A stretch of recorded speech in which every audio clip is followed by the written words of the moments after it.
Because one day we know the remnant is going to be gathered and the Messiah is going to rule.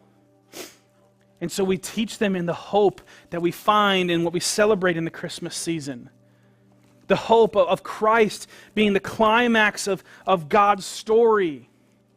Being this ultimate extension of the hope that he has for the redemption that is to come, to say, this is how I'm going to fulfill my promises. This is how I have given you the ability to walk in the way of righteousness. This is the way that you will continue to be my children.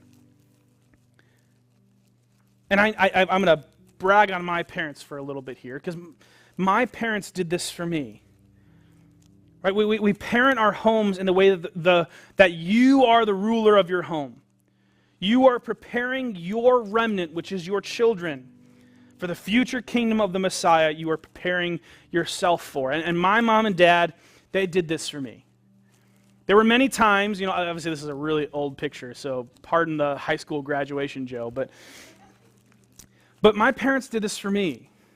When I was being disciplined, I'll share funny stories about, my mom chasing us down the hall with a shoe and a broom, but it was the idea that, my parents in the moment they handled the behavior. They dished out the consequences. But my dad always later that night would come into my room and explain, "Hey, listen, Joe, I didn't want to have to spank you. I didn't want to have to ground you. I didn't want to have to take away, my Xbox or whatever it was."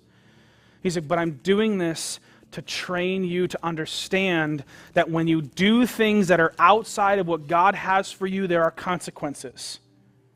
And I would much rather you face consequences from me than consequences from your actions in the world." And it stuck with me. Again, as a kid, I probably didn't want to hear it, but now thinking about it as an adult, I'm like, man, that's so true.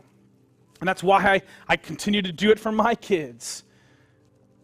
It's the idea that I understand God is doing that for me. As a loving father, he is establishing, he's saying, hey, I want you to face the consequences now so we don't face the consequences in eternity. Because I love you. So because I love you, I will discipline you now so I don't have to do it later.